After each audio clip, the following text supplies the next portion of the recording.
Welcome part 2 માં આ બાજુ જો અહીંયા તો છે ને અમારા વરરાજાનું મસ્ત એવું સ્વાગત થાય છે, સાથે ડાન્સ પણ થઈ રહ્યો હતો. અને પછી ફાઇનલ વરરાજાની આજ 2 દરવાજા ખુલ્યા અને અમારા વરરાજાની થઈ ગઈ હતી એન્ટ્રી. ને ઉપર તો જો આ બલૂન ઉઠતું હતું, થતું હતું કે એમાં જ બેસાડી દેશે, પણ આ બાજુ બ્રાઇડ પણ જોરો શોરોમાં આવી રહ્યા હતા.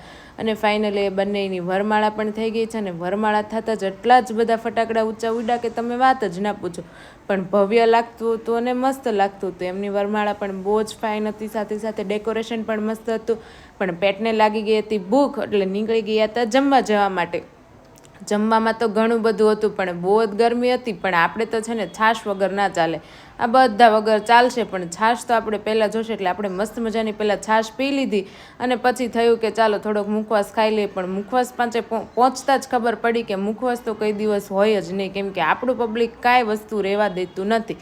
આ બાજુ મસ્ત મજાના બધા બેઠા હતા. અને આ ભાઈને છે ને ક્યારની ઘરે જવાની ઉતાવળ હતી, ખબર નહીં એને ઘરે જઈને શું કામ હોય.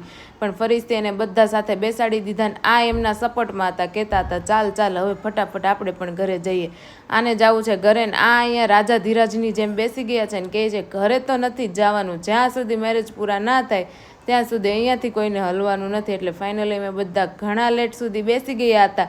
અને પછી તો ફાઇનલી અહીંયા મેરેજ પણ પૂરા થઈ ગયા હતા, સાથે થોડુંક ફોટોશૂટ કરી લીધું. તો આ ભાઈ પણ કેનેડા જ છે, એમને અહીંયા વિડીયો કોલ દ્વારા અમે બધા જ મેરેજ બતાવી દીધા છે. અને ફાઇનલી એ લોકો જતા હતા જમવાને, અમે જતા હતા ઘરે. પણ અહીંયા દેખાઈ ગઈ હતી બ્લેક કલરની વરરાજાની ગાડી અને આપણે જવાનું છે હવે ઘર તરફ.